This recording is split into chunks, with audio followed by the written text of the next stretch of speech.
Bonjour à tous, bienvenue à ceux qui n'ont jamais participé au webinaire. C'est une belle occasion pour nous de traiter un sujet super génial qui touche vraiment à la vie des affaires, comme l'a souligné Valérie Soa il y a un instant. Aujourd'hui, on va vraiment pointer du doigt les fondements, les pratiques, les innovations pour les entreprises africaines en ce qui concerne le règlement de conflits, des litiges en entreprise. Donc, bienvenue à ce webinaire organisé par Léo SAS en collaboration avec Kamako Law Firm et le Club Wada de Toulouse. Slide. Oh, désolé, j'étais encore en train de chercher à activer ma caméra. Ok, Je c'est bon. comprends. Je pense que le public est habitué à te voir. Hein. Ça fait plus de 11 webinaires qu'on te voit. Mais je suis très content que Franck soit visible, donc plus tu auras l'occasion de le découvrir. Comme je le disais, l'idée c'est qu'aujourd'hui, à la fin de ce webinaire, on tient à ce que vous puissiez retenir certains points, certains éléments. On tient à ce que vous puissiez comprendre les textes fondateurs, hein, les principes qui vont régir effectivement de la médiation, l'arbitrage dans l'espace WADA, pour vous permettre de comprendre ce cadre juridique.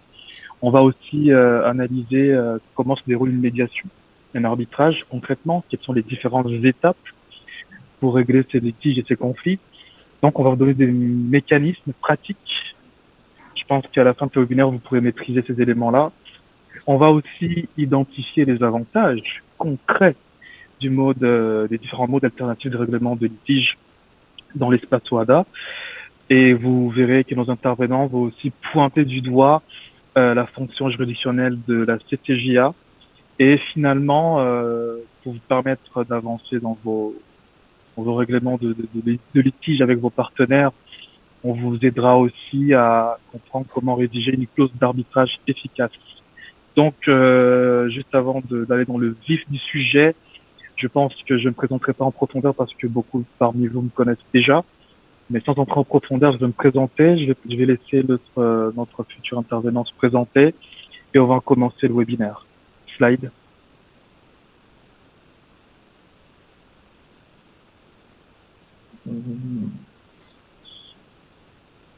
Alors, je vais me présenter. Je suis Jonathan Maboulaye. Je suis juriste en gouvernance en droit de société.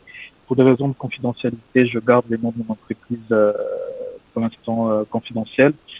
Et donc, en même temps, je suis président du Club Wada de Toulouse. Comme je l'ai toujours expliqué, nous faisons partie de l'Université de Toulouse en Capitole. Notre grand projet, c'est vraiment de mettre en place un diplôme universitaire au sein de l'Université de Toulouse en Capitole. En tout cas, un diplôme qui concerne les juristes droit WADA. Donc, sans entrer dans le détail de ce qu'on fait, pour ceux qui ont des questions, si vous voulez en savoir plus sur le Club WADA, sentez-vous libre d'aller sur nos réseaux, que ce soit sur Instagram, que ce soit sur LinkedIn, que ce soit sur Facebook ou sur X. Si vous nous écrivez, nous vous répondrons avec plaisir.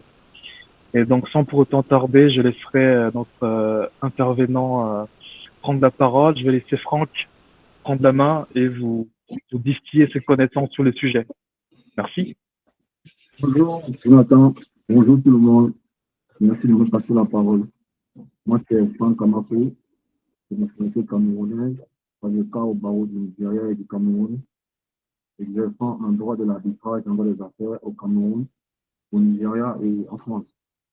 Donc, j'ai été sollicité par Fabrice pour intervenir sur le webinaire en ce jour qui porte sur les règlements de litige en zone droit, notamment l'arbitrage et la médiation.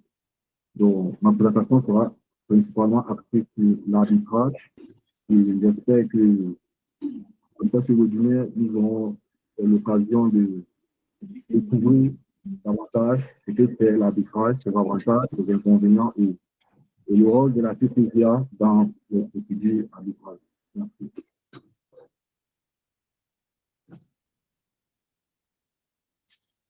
Slide. D'accord. Merci, Jonathan. Pardon. Merci, Franck, de me passer la parole. Je crois que je ne suis toujours pas visible. Donc, je ne sais pas trop ce qui s'est passé. Il y a eu un bug. Bon, voilà. Au moins, il y a ma petite photo là sur l'écran. Et ça permet d'avoir une idée de ma personne pour ceux et celles qui arrivent ce matin. Je suis Fabrice Nchatat, le promoteur de Lex Inimpomnia. C'est une société qui est basée au Cameroun. Je suis un peu le président. Et parallèlement, je travaille comme enseignant-chercheur à l'Université Paris-Nanterre. Donc, je suis un peu un mordu du droit OADA. puisque c'est dans ce contexte-là que j'ai fait mes études universitaires de droit au Cameroun et après, j'ai soutenu ma thèse sur la dématérialisation des valeurs mobilières.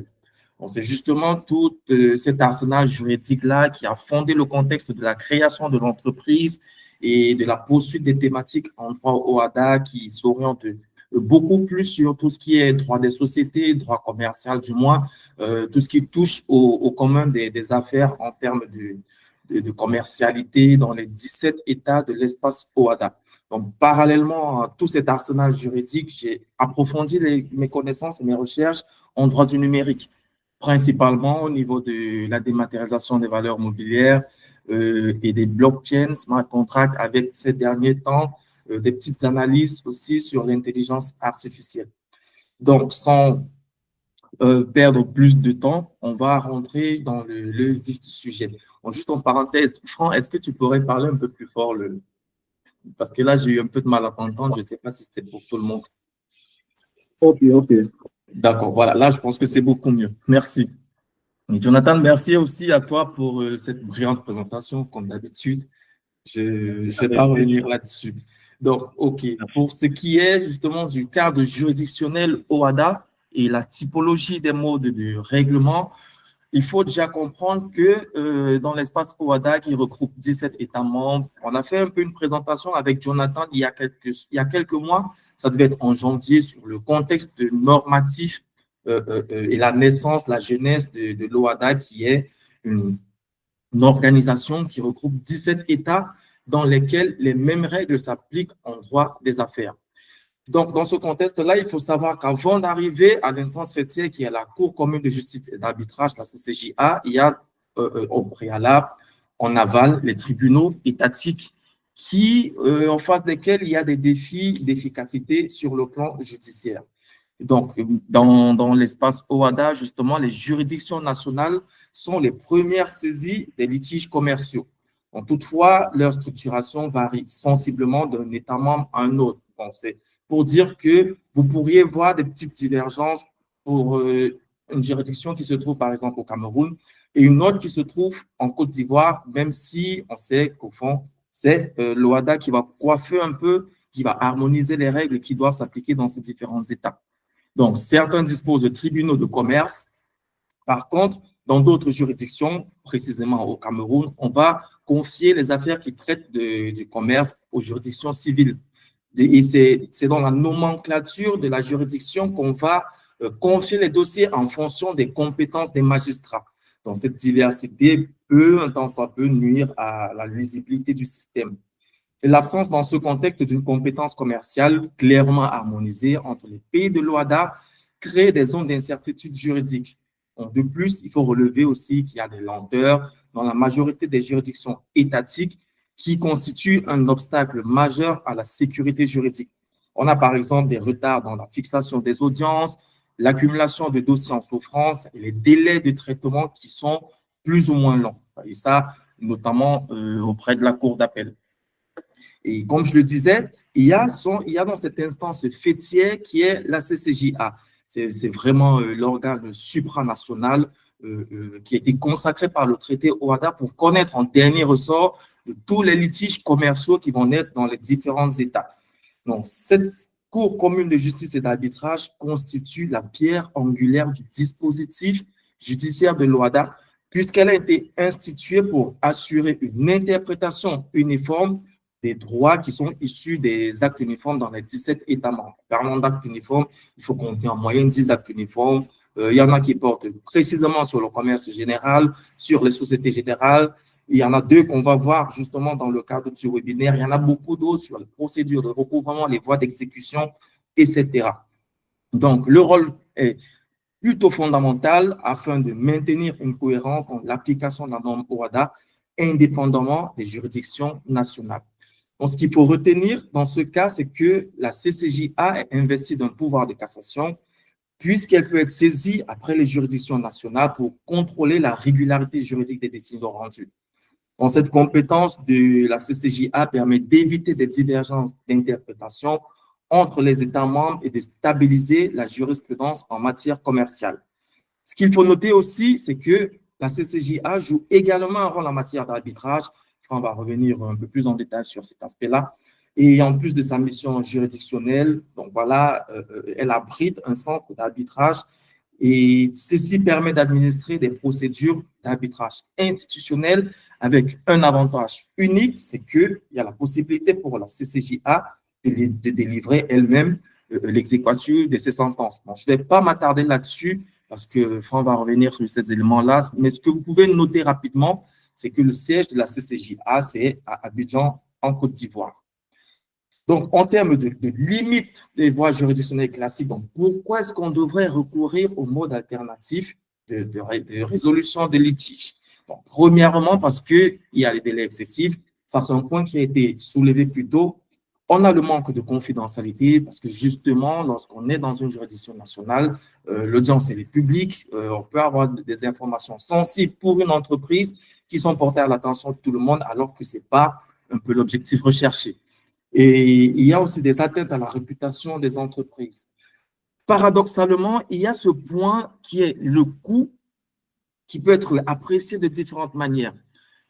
Principalement, c'est que les frais judiciaires, les honoraires d'avocats et les multiples recours grèvent un peu les budgets des parties, ce qui peut porter à avoir un budget très, très élevé en fonction du contentieux dans lequel on est plongé ou on est soumis. Mais parallèlement aussi, il faut noter que dans les modes alternatifs des règlements de litige, notamment dans l'arbitrage, on peut aussi faire face à des coûts élevés. Donc ça aussi, c'est un point qui est assez subtil. Est-ce qu'il faudrait plutôt recourir aux juridictions classiques ou est-ce qu'il faudrait plutôt solliciter un arbitrage pour un problème donné? Je vais laisser le soin à Maître Franck de préciser les modalités là-dessus pour ne pas, voilà, m'accaparer un peu de la prétention de connaissance sur tout ce qui est sur la thématique ce matin. Donc, un dernier point, c'est justement l'inadéquation au litige technique. Donc, puisqu'il faut savoir, sans toutefois porter atteinte à la compétence des juges, il faut noter qu'il y a des spécialités. Et généralement, en fait, ce qui se fait au Cameroun, peut-être pas dans les autres États d'Afrique, les juges sont plutôt généralistes. Ils sont portés à connaître de toutes les matières, de tous les contentieux, sans spécificité précise. Alors que un avantage justement de recourir au mode alternatif et précisément à l'arbitrage, c'est qu'on va solliciter des personnes qui sont spécialisées dans le litige qui nous oppose à notre partenaire commercial. Donc, pour faire un bref résumé de tout ça, il faut bien distinguer les modes juridictionnels et les modes non juridictionnels. En fait, il faut comprendre que dans les modes des modes alternatifs de règlement de litige, dont je vais abréger, je dirais dorénavant les MAL, dans le contexte OHADA, d'un côté, on a les modes juridictionnels qui englobent les juridictions nationales, ainsi que la Cour commune de justice et d'arbitrage, pardon. Ces organes rendent donc des décisions à caractère contraignant qui s'imposent aux parties par la force publique. À l'opposé, quand on parle de modes non juridictionnels, il faut comprendre que ce sont des modes qui reposent sur la volonté des parties. Il s'agit notamment de la médiation, qui est le cas dans lequel un tiers facilite un accord à l'amiable, ou encore de l'arbitrage, dans lequel un ou plusieurs arbitres rendent une sentence en lieu et place du juge. Donc, ces procédés visent à préserver l'autonomie des parties et la confidentialité des échanges tout en assurant une solution juridiquement sécurisée. Il convient de souligner dans ce contexte que ces logiques ne s'opposent pas, elles sont plutôt complémentaires et un litige peut bien entendu commencer par une médiation et se poursuivre par un arbitrage si c'est nécessaire et bien entendu faire l'objet d'un contrôle juridictionnel minimal par la CCJA. Donc, le bon usage des MAL suppose une compréhension nuancée de ces mécanismes et de leur articulation, donc le droit OHADA. Alors, une question très simple. Pourquoi les modes alternatifs de règlement de litige? En termes d'avantages, qu'est-ce qu'on peut relever? Première des choses, c'est la confidentialité pour opposer justement aux audiences publiques. En plus, c'est la célérité pour opposer dans ce cas-ci au délai de traitement dans les juridictions nationales et à la spécialisation, là encore, pour s'opposer au caractère généraliste des compétences qui sont observées généralement chez les juges dans certains États africains. Et puis, on peut conclure ici en termes d'avantages sur la complémentarité, c'est-à-dire que les mâles vont s'intégrer dans une stratégie globale de gestion des litiges aux côtés des juridictions. Ça, c'est 4 points clés qu'il faut retenir comme ça, de façon sommaire et tout, pour se dire, OK, au lieu d'aller en contentieux dans une juridiction, il serait peut-être préférable de recourir à un mode alternatif de résolution de litige. Et parlons justement de ces différents modes alternatifs de litige. Dans le cadre de ce webinaire, on a cité d'une part la médiation et d'autre part l'arbitrage.